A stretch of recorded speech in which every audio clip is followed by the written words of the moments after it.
आप अपनी मेहनत की कमाई का इन्वेस्ट करते हैं अगर सरकारी जमीन पर, तो आज नहीं, कल नहीं, परसों यानी 6 महीने बाद, 2 साल बाद ध्वस्त जरूर कर दी जाएगी। आपको बच के रहना है। मेहनत की कमाई आप यूं गड्ढे में नहीं डाल सकते। आपने मेहनत की कमाई से 4 मंजिला 3 मंजिला बिल्डिंगें बनाई है। सरकारी जमीन पर अगर आपकी एक भी फुट यानी खंभा भी खड़ा है तो उसको भी ध्वस्त कर दिया जाएगा। आप गलत फहमी ना ही पाले तो बेहतर है, ऐसा नोडल ऑफिसर ने सख्त लहजे में चेतावनी देते हुए बताया। उन लोगों को आप क्या संदेश देना चाहोगे जैसे ये 4-4, 5-5 मंजिला इमारतें खड़ी कर देते हैं और इनमें तकरीबन करोड़ों रुपए इन्वेस्ट होते हैं, सारी फैसिलिटी होती हैं। गलतियां उनकी ये होती हैं कि वो मकान बनाने से पहले ये नहीं सोचते हैं कि ये सरकारी ज़मीन है। जिस तरह से अभी ये 4 मंजिला बिल्डिंग पूरी तरह से ध्वस्त कर दी। नहीं पता है इनको सरकारी ज़मीन पता है? हाँ, तो क्यों नहीं पता? कैसे खाली क्यों की? अगर प्राइवेट ज़मीन होती, रजिस्ट्रियाँ होती, नंबर की रजिस्ट्रियाँ होती, तो ये आगे खड़े हो जाते कि जी आप हमारी प्राइवेट ज़मीन पर कैसे सड़क बना दोगे। मेरी या आपकी भी प्राइवेट ज़मीन पर सड़क बिना मुआवजे के बन रही हो तो क्यों नहीं लोग चलाएंगे। इन लोगों को पता है, इन लोगों के पीछे प्लॉट थे, थोड़ा थोड़ा करके आगे आते रहे, उसके बाद थोड़ा गाय भैंस बांध ली, दीवार कर ली, उसके बाद ऊपर कर लिया, फिर सोचा कभी 66 फीट पता नहीं बननी बना लूँ।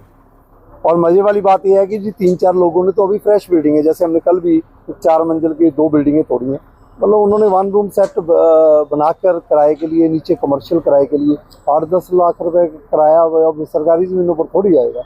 अब ये खाली होएगी। लोगों से मैं यही अपील करता हूँ कि जब भी कोई प्लॉट लें, कोई रजिस्ट्री करवाएं, कुछ करवाएं, उस बंदे का नाम, उस बंदे का नंबर, जो बंदा आपको प्लॉट दिला रहा है, जो डीलर है, उससे आप ये एक एफिडेविट लें कि जी जो भी मैं आपको प्लॉट दे रहा हूँ इसमें सरकारी ज़मीन नहीं इन्वॉल्व, ताकि कल को अगर जो पकड़ना है उस बंदे को पकड़ा जाए, उसको अंदर कराया जाए और इनका भी अगर कोई मुआवजा बनता होगा तो ये अपने कोर्ट में पक्ष रख सकते हैं। तो ये मेरी अपील है कि जो बंदा भी आपको प्लॉट दे उसे एक एफिडेविट जरूर लो कि जी इसमें सरकारी ज़मीन कोई नहीं दबा रखी, जी ये आपको मैं प्लॉट की रजिस्ट्री दे रहा हूँ। और प्लॉट की रजिस्ट्री कागजों में ना करवाएं, उसको कहें आके पोल गार्ड कर दे, उसकी फ़ोटो लें, किस बंदे ने यहाँ पोल गड़वाए थे उस बंदों की फ़ोटो लें, डीलर की फ़ोटो लें, और जो बंदा प्लॉट बेच रहा है उसकी। ये 4 मंजिला बिल्डिंग इसने बनाई थी। ऐसी कई सारी 4 मंजिला मैंने बिल्डिंगें देखी जिनमें तकरीबन बनाने में 70-80 लाख रुपए इन्वेस्ट हो ही जाता होगा। तो ऐसे लोगों को आप मूर्ख ही कहेंगे?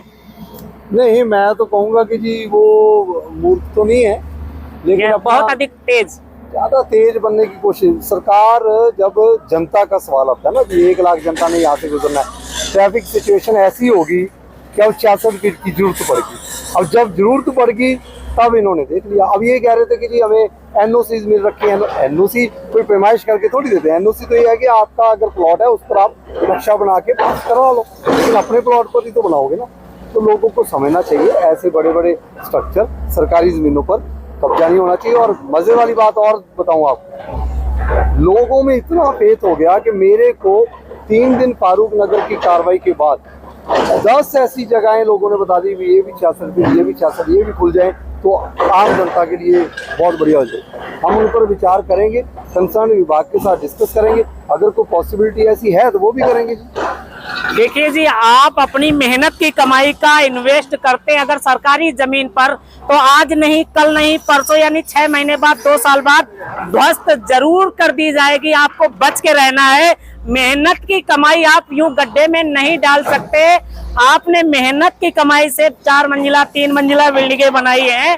सरकारी जमीन पर अगर आपकी एक भी फुट यानी खंभा भी खड़ा है तो उसको भी ध्वस्त कर दिया जाएगा। आप गलत फहमी ना ही पाले तो बेहतर है, ऐसा नोडल ऑफिसर ने सख्त लहजे में चेतावनी देते हुए बताया कि जैसे ये बिल्डिंगें ध्वस्त की जा रही हैं, आने वाले समय में अगर आपने भी इन्वेस्ट किया किसी भी तरह की सरकारी जमीन पर, बिल्डिंगें बनाई, तो आपको भी बख्शा नहीं जाएगा।